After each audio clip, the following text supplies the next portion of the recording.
Wonder what a real gold digger looks like. She goes straight to your boyfriend without your introduction. She gets way too friendly when someone hits on her. She sees men as either a provider or someone to have fun with.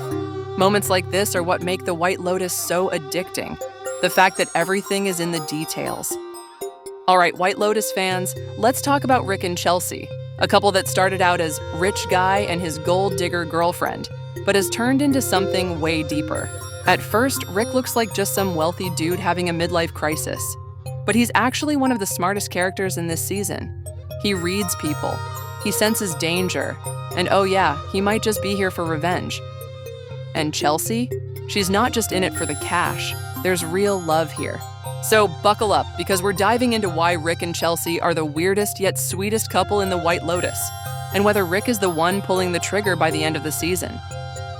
So let's start with Chelsea. At first glance, she gives off major "I'm dating a rich guy" energy. She's lounging in luxury, sipping cocktails, and then, the moment that really gave her away, she complains about the waiter pouring too little wine in her glass. Ooh, I don't mean to complain, but that's not very much.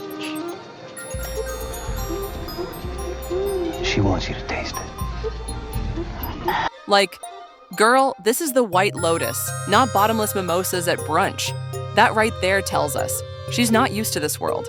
She's trying to fit in, but she's new to this level of luxury. But here's the twist. She's not a gold digger. Because if she were, she'd at least entertain Saxon's flirting, right? But she doesn't even glance at him, even though that guy flirts with literally everything that breathes. She's locked in on Rick. Even when he's acting like a walking existential crisis, she actually cares. She books his wellness sessions, spa treatments, and even pushes him to exercise. She wants Rick to feel good, to be healthy, to take care of himself. She also loves making mean jokes about Rick.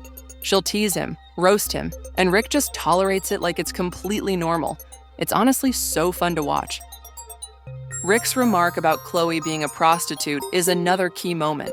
She's a hooker. No, she isn't. Yes, she is. If Rick only cared about the transactional aspect of relationships, he wouldn't have bothered to warn Chelsea. Instead, he points it out because he cares, not just about her well-being, but possibly to make sure she doesn't get taken advantage of. That level of protectiveness suggests he sees Chelsea as a real partner, not just someone he's keeping around for company. Speaking of Rick, he actually sees things other people don't. The moment Rick meets Greg, he knows something is off. While everyone else just sees some regular rich guy, Rick is like, wait a minute, this dude is hiding something. Well, the same thing that you do, Gary. This and that. And he's right. Greg has secrets, and Rick is the only one suspicious enough to pick up on it, except Belinda, who actually met Greg in the first season. Chelsea thinks she made a new glamorous friend. Rick? He takes one look and immediately goes, yeah, that's a hooker. And he doesn't say it in a way that's judgy. He just reads people. Which brings us to the moment when Rick mentioned that his father was murdered. Now, in the White Lotus, nothing is random. And guess why Rick came to this resort? For Jim Hollinger, Sritala's husband. What if Jim is the one who killed Rick's father? Think about it. Rick didn't just randomly choose Thailand. He has a reason for being here. Jim is suspiciously low-key. We barely know anything about him, which in White Lotus world means he's hiding something. Rick's been on edge, restless, and acting like a guy with unfinished business. We know that in the episode 4, Rick will be on his way to Bangkok to find Jim. We might be looking at a revenge-fueled showdown. And that brings us to the big question. Is Rick the shooter? We already know there's a shooting at the end of the season. So let's break it down. Rick might have a reason to kill Jim. He's not just smart, he's dangerous when pushed. Like the poisonous snakes he tried to set free. If Chelsea figures out Rick's real plan, will she stop him? Or will she help him? Because if she truly loves Rick, she might just be the one person who keeps him from doing something he can't take back. So, what do you think?